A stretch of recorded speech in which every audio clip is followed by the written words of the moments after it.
You're scary. What are you doing? Option B. Right, okay, electrostatic interaction. Are you ready? I think it has my pencil case in the biology. Not a big help. Can I go get it? Yes, go and get it. Thank Forgive me if I start. Okay? Electrostatic interaction. We talked about this in terms of the force that exists between charges. Okay, now there are two charges. Positive charges and negative charges.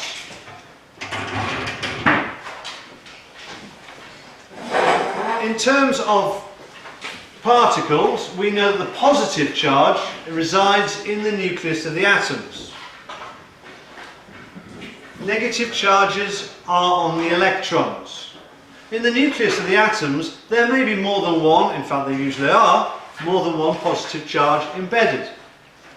But the fundamental effect we're always looking at is some kind of either attraction between opposite charges or repulsion between similar charges.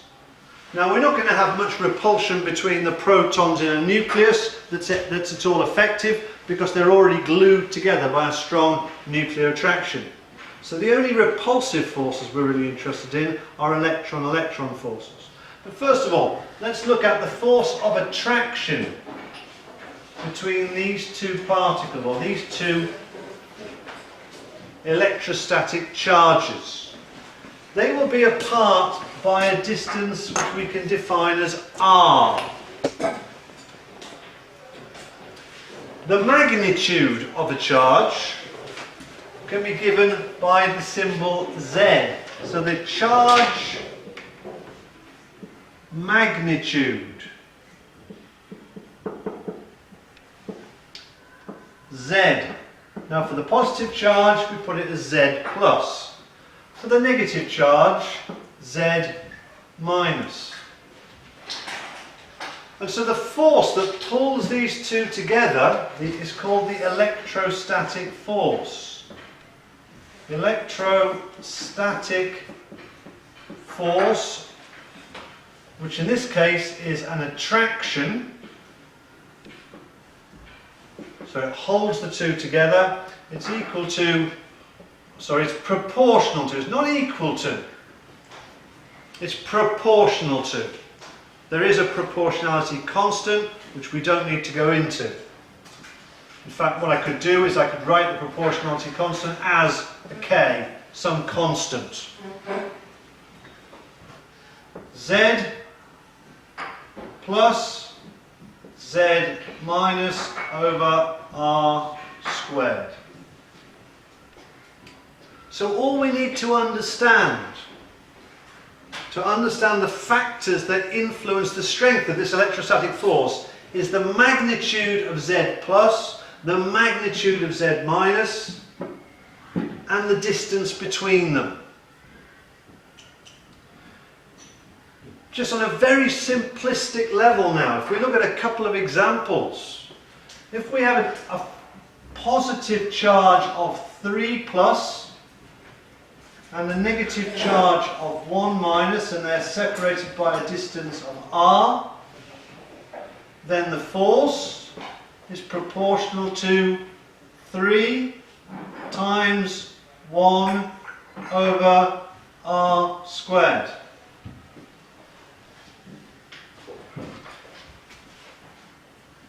If we compare that to 4 plus times attracting 1 minus, then the force is proportional to 4 times 1 over r squared. And if r is the same in both cases, well, this force must be larger. Do we understand that? Do you see that? The force of attraction is larger here.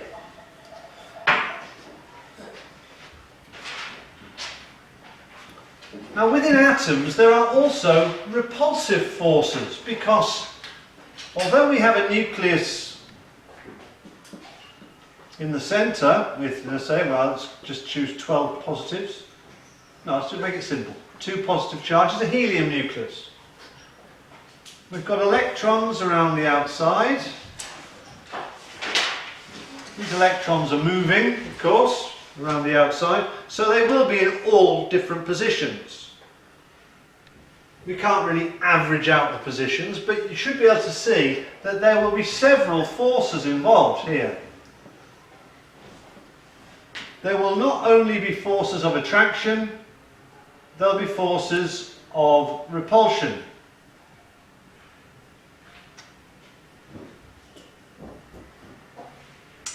Now, on average, this electron is going to be further away from this other electron than the electron is going to be from the nucleus.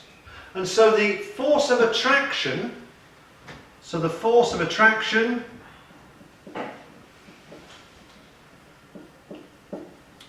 which is proportional to 2 times 1 over R, I'm going to put RA, the RA squared, and the force of repulsion is going to be proportional to 1 times 1 in this case, 1 times 1 over RE squared. This force of attraction, you can see that's 2 over R, where R is small, whereas this is 1 over R squared, where R is large. Sorry, I should have said R squared, where R is small. This R is smaller than this R, so in all cases, both the top is bigger and the bottom is smaller. So the force of attraction is much larger than the force of repulsion. Now, we don't need to consider all of the individual attractions and repulsions between the electrons within atoms, but we do need to remember that there will be a negative component, there will be a repulsive component from electrons within atoms, in the same way as that there is a strong attractive component from electrons attracted to protons. Now let's just look at another example. Let's take lithium. Lithium has got a nucleus of 3 positive. We know that there are 2 regions of space, orbitals. The first orbital has 2 electrons in, and the second orbital has 1 electron in. Now the force of attraction of this between these 2, this is R, we'll call this one R2 because it's attracted the second shell, and this one's R1. Well, we should be able to see that even though the magnitude of the numerator is the same, 3 times 1, 3 times 1, in this case the R is much larger here than it is here, so the denominator R squared is much larger for the attraction on the outer electron. So we've got our 2 forces. We'll call it force 1 is proportional to 3 times 1 over R2 squared. And this is force 2 proportional to 3 times 1 over R1 squared. If R1 is much smaller than R2, then this will be much smaller than this, so this will be much larger than this. So the force of attraction here is much larger than the force of attraction here. Yeah? Which is why it's easier to use the outer. Which is why it's much easier to remove an outer electron, because it's held by less force. Alright, so are we all happy with this concept? Now, don't forget here as well, this electron will experience some repulsion from these 2 inner electrons. So the total force acting on this electron is not just the attraction, it's the attraction minus the repulsions. But remember, the repulsions are less important. So, How would you take the repulsion into account if you were to went down? Well, you can't really, because there are so many different repulsions.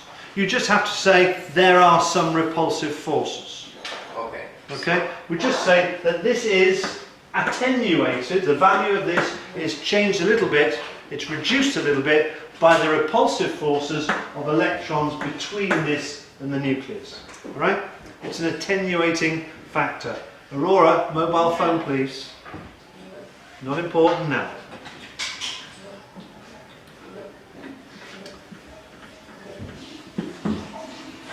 Alright, okay, so let's put this into perspective with what we talked about last lesson. We talked about successive ionizations.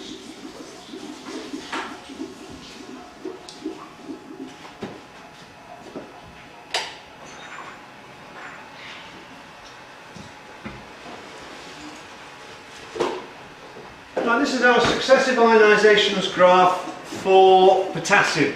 Let's successive ionizations. So what we're looking at here is the energy required to remove the first electron, then the next electron, then the next electron, then the next electron. First thing I must point out is that this is a logarithmic scale down the side. The amount of energy does increase considerably. But when we take it on a logarithmic scale, we do get this nice pattern. So the very first point here, this represents this process. You see here we have a complete potassium atom with 2 electrons, 8 electrons, 8 electrons and 1 electron. So that I've drawn the configuration similar to the configuration that you would expect lower down in the school. There are 19 protons in the nucleus. So we're removing this outer electron. So we're moving to this situation where the outer electron's been taken away. And you see what's left behind now. The next electron to be taken away is going to be much closer to the nucleus. These circles, these energy shells, are not to scale, of course. So if we move up to the next one, the next electron requires a lot more energy because it's now a lot closer. We're going from the 8 electrons in the third shell to 7 electrons in the third shell. We're removing an electron. However, the next electron to be removed requires just a little bit more energy. Well, why would it require a little bit more energy if it's the same distance? Because there's one less electron, so there's less... Very good. There's one less electron, and so now there's less repulsion. So we get this slow increase in energy because as we remove electrons, there are less electrons repelling that outer electron, and so it's held slightly more tightly. And this continues all the way along. We're removing the 6th, the 5th, the 4th, the 3rd, the 2nd. Only one electron left here in the second shell to remove, third shell to remove. And so the next electron is going to be removed from the second shell. Up to here, and there it is. And this electron is that much closer to the nucleus, and so requires that much more energy. And so what happens again, we get the same pattern all the way through to this one, with the last electron to be removed from the second shell. And once this is removed, we have to then remove one electron from the shell that's closest to the nucleus. And so this pattern then shows us very clearly the effect of energy shells. I've chosen to show the changes for potassium because it illustrates very well the 4 shells of potassium. But this same pattern would appear for any element, but just starting at a different place. So if we started with, for example, carbon, well, we'd start here. carbon, well here, sorry, start here for carbon. Carbon, we would be able to remove the 4 outer electrons, and then we get a jump. If we started with, say, magnesium, it would be here. The first electron to be removed would be this one electron, then that one, and then we get this pattern for magnesium. In other words, if we're given a series of datum, or a series of data, we should be able to say whereabouts in the periodic table the element is just by considering the shape of the plot.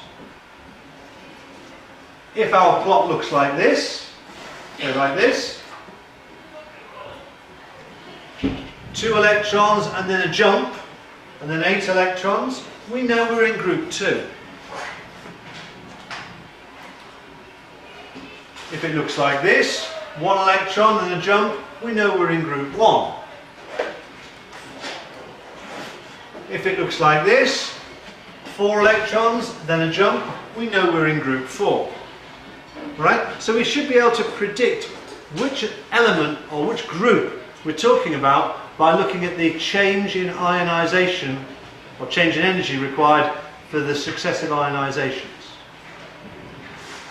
Okay, so far this has given us an idea about the energy shells, but what it hasn't told us is it hasn't given us any information about the subshells.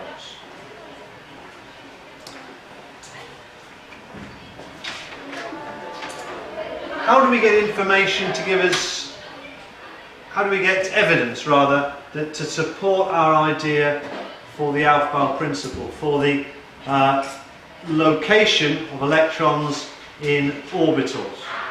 Well, the answer to that is that this comes also from ionization energies, but in this case not successive ionization energies, but individual first ionization energies.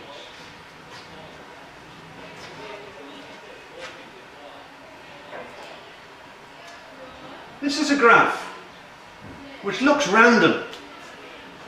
This is the graph of the first ionization energy of each successive element going up the periodic table.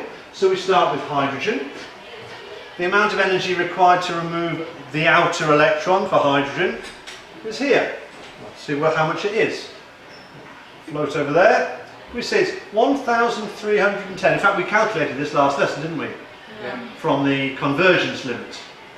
1,310 kilojoules per mole. What holds that electron to the hydrogen nucleus? Well, the answer is the force of electrostatic attraction. It's in the first energy shell. Force of electrostatic attraction is, yes. Isn't that the hardest one to? The one, I mean, the hardest is in like where you need most energy. Well, obviously not, because the next one's up here. Yeah, but isn't it the one which is closest to the nucleus? Well, obviously not, because the next one's up here. What's the next element? Helium. The amount of energy required to remove an electron from helium is 2,370. All right. Keep in mind the value for hydrogen was 1,310. This is now 2,370. Would someone like to comment on that value? Compare it to hydrogen. What would you expect it to be? Now, what would you expect the value to be, knowing that hydrogen's value is 1,310? More, because as in... How much more, Lucas? I don't get the question. The question is here, I'll repeat it. Hydrogen, the amount of energy required to remove that electron is 1,310 kilojoules. This electron is in the first energy shell. It is held by the force of attraction between one positive charge and the electron charge, and the distance between them. This electron is also in the same shell, but now it's held by an attraction between a double positive charge and the electron. What would you expect the value to be? Double the value from hydrogen. Double the value for hydrogen, less The repulsion. less the inter-electron repulsion. Well, double the value for hydrogen would have taken it to 2,620. Is this 2,620? It's a little bit less. So the difference in the first ionization between hydrogen and helium adequately demonstrates our electrostatic attractions. Instead of being one, well, I'll show you it here. This is hydrogen. The hydrogen atom is the simplest case. The electron is held to the nucleus by a force of attraction between one electron and one proton only. So F is proportional to Z1, Z2 over R squared. And Z1 times Z2 is 1. So the energy required to remove the electron is proportional to 1 over, well, I should say that's the energy required. The energy is 1 over R, the force is R squared, the energy is R, right? So the energy required is proportional to 1 over R. And there's the distance R between the nucleus and the electron. But let's look at helium now. Helium,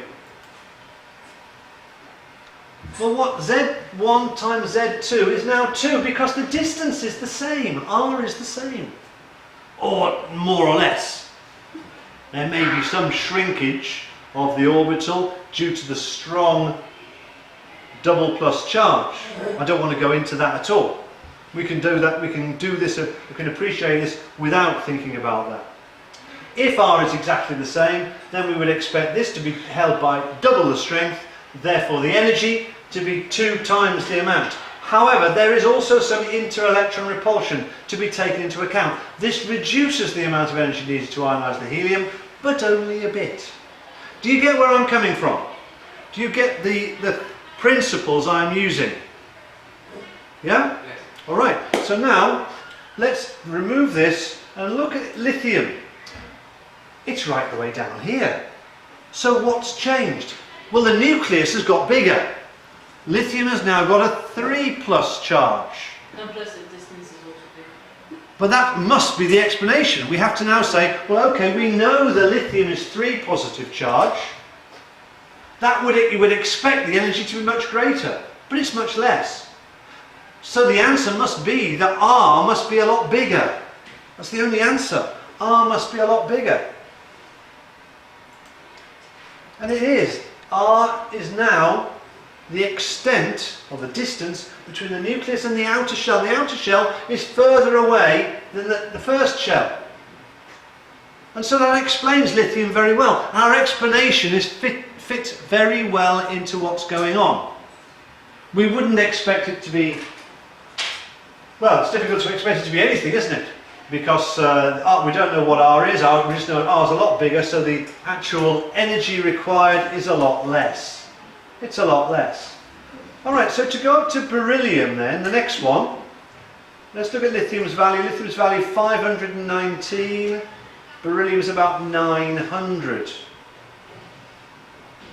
Beryllium, we're taking an electron away, the second electron away from the same shell. We would expect it to be more. The nucleus has now grown from 3 plus to 4 plus. And so we would expect the energy required to be maybe, a quarter more than lithium.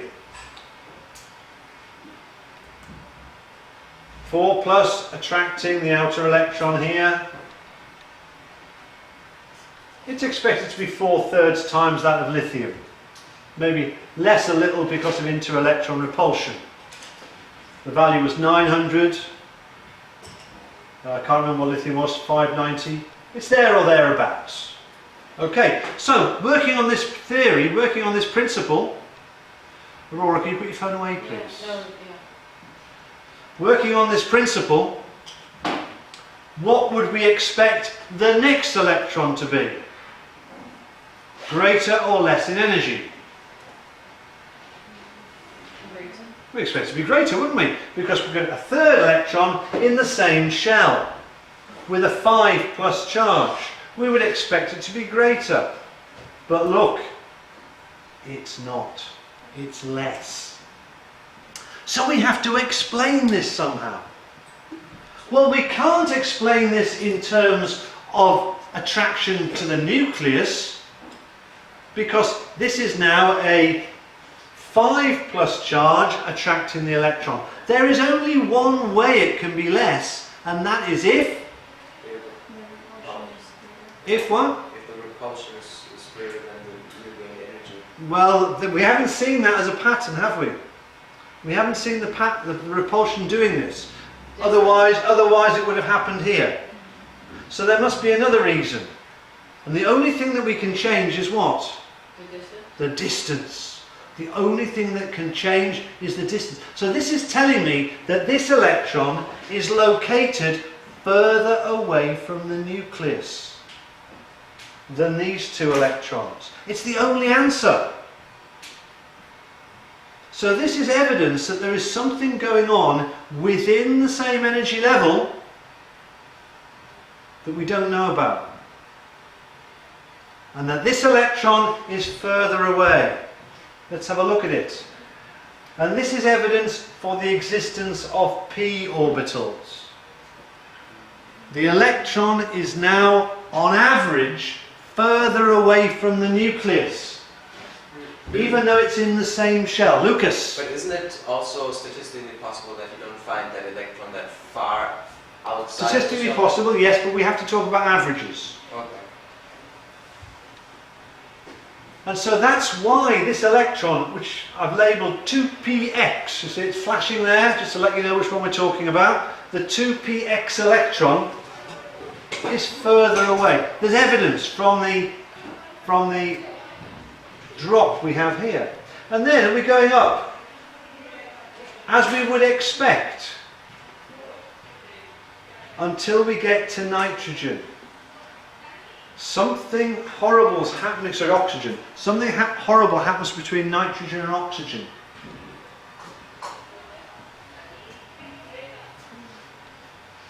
Well, in this case, this is due to inter-electron repulsion. But it's only because the electrons are pairing up in a p orbital. It doesn't affect electrons very much when they pair up in an s orbital. Why not? Because they can arrange themselves at the opposite side. Yeah, because they could be the opposite sides. An s orbital is a big sphere. So it's possible for the electrons to be paired up but still be a long way away. But that's not the case with the p orbital. The p orbitals are here. They're much smaller. And so inter-electron repulsion is significant in a p orbital. And this is what we've got now. Even though I put the two electrons in the opposite sides of the p orbital there, they still have a considerable repulsion. And that repulsion is enough to allow less, or to make it that less energy is needed to lose an electron. And we see the pattern then continues up to this electron, neon, when guess what happens? It falls all the way back to sodium, because sodium is now in the 3s, or the third shell, starting with the 3s orbital. And the pattern repeats itself. We go up, down to a p orbital, parallel electrons in p orbitals, down because we've got a pair in a p orbital, and then up to the end, to the noble gas, which then drops all the way back down to the transition metal. And so our first ionization energy graph shows two things. Well, it shows three things, let's be honest. The first thing it shows us is that we do get a general trend across a period. We get a general trend upwards across a period. But within that general trend, there are two anomalies.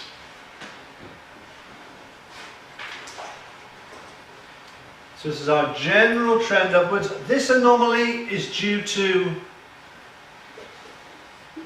the first electron going into a p orbital. Electron in a p orbital. The second anomaly is due to pairing a p orbital, or pairing up in a p orbital. The general trend upwards, of course, is due to increased nuclear charge. Increased nuclear charge acting on the same energy level.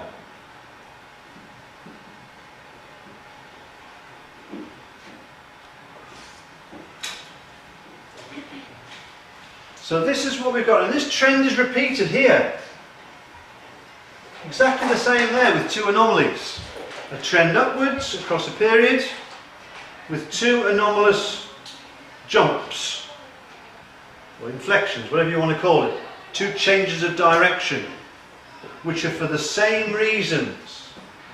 This one, of course, happens between beryllium and boron.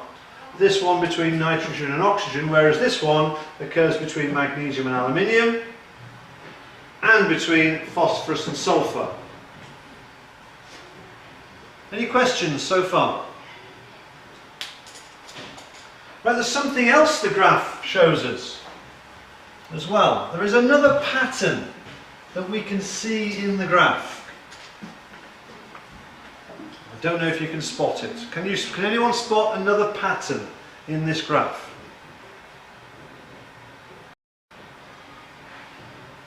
Aurora? It's also going down.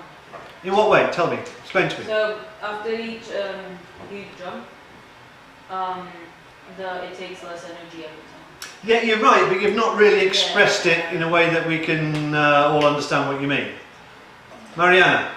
Like the more you move towards the right of like the bottom of the periodic table, the more it decreases. Again, you're saying the same thing as Aurora, but we're not being clear. I need to be more clear about this. Lucas? The further down you go at the period for the noble gases on the periodic table, the less ionization energy is needed to... Right, okay, so what you've done is you've identified a particular group.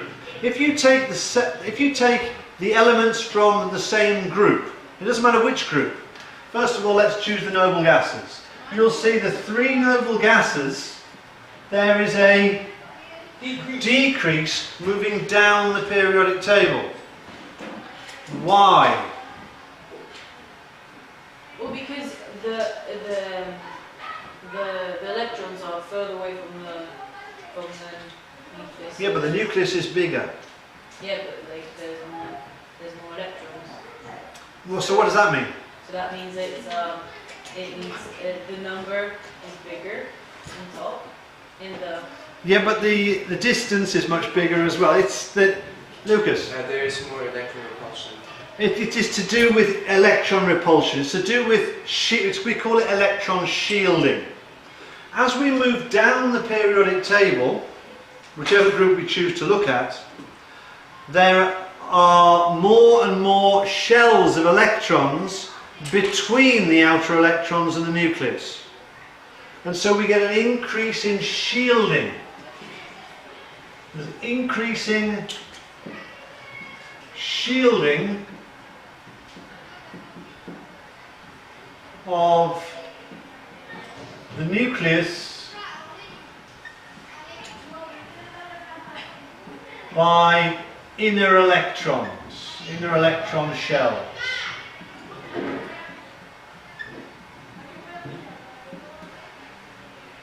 And this, as I say, I chose the noble gases as an example, but it didn't have to be the noble gases. We could have looked at any group. Let's take, say, well, this group. Which group's this? Which group's that? Mariana? Yeah, the alkali metals. Lithium, sodium, potassium. So what is this saying to us? It's saying that as we go down the periodic table, down a group in the periodic table, it becomes easier to ionize the elements. Does this have any consequences in terms of reactivity? Yes, that's what we saw with the reactivity of the noble gases as we go down the group. Well, do we see it with the noble gases? Not the noble gases, sorry. The alkali metals. Yeah, we see the alkali metals get more reactive as we go down the group, and this certainly contributes to it, the ionization energy. And like I say, it doesn't matter which particular group you choose, always we've got this increased shielding due to an increased number of inner electron shells. Right? So let's just quickly summarise it. Where are we then? Well, we're back to the Aufbau principle, aren't we? This directly shows us the Aufbau principle in its operation. It gives us evidence for our Aufbau principle. We start off here. This hydrogen is 1s1. We're taking away an electron from the s shell. Helium, 1s2. This electron is much easier to remove because it's in the 2s level. 1s2, 2s1. 1s2, 2s2. But now 1s2, 2s2, 2p1. There's a drop. We've gone to a p orbital, which is more diffuse. It's further away from the nucleus. This is 2p2, 2p3, but here this is 2p4. So if we were to draw that, there's electrons in a box. We've got the first paired electron in a p orbital. So there is repulsion within this p orbital, which makes the energy required slightly less than in p3. Here we've got 2p5, 2p6, and this element of course is neon. So this one has got the configuration Ne square brackets 3s1. Ne square brackets 3s2. There's a drop now because this is Ne in square brackets 3s2 3p1 in a p orbital, a little bit more diffuse. And then 3p2, 3p3, and this of course is 3p4. 3p4, let's just draw it out over here. It's like this. The px, py, pz, and we've got our first pair. So that there is repulsion in the 3p level, and that's why less energy is needed. Then we've got 3p5, 3p6, and down here what have we got? We've got Ar4s1. This is calcium, Ar square brackets 4s2, and then we've stopped. I've stopped. What comes after 4s2? 3p1. Nope. 3p1 was down here. What comes after 4s2? Oh, we stole one. Or 350, no. Yeah, it's Mariana? No, no, no. Tell me, Mariana. Yes, electrical. 3d1. In fact, now the d electrons start to fill up. The pattern changes. For the ionization levels, we'll be having a look at that pattern in a separate lesson. Okay, for what happens with the d orbitals.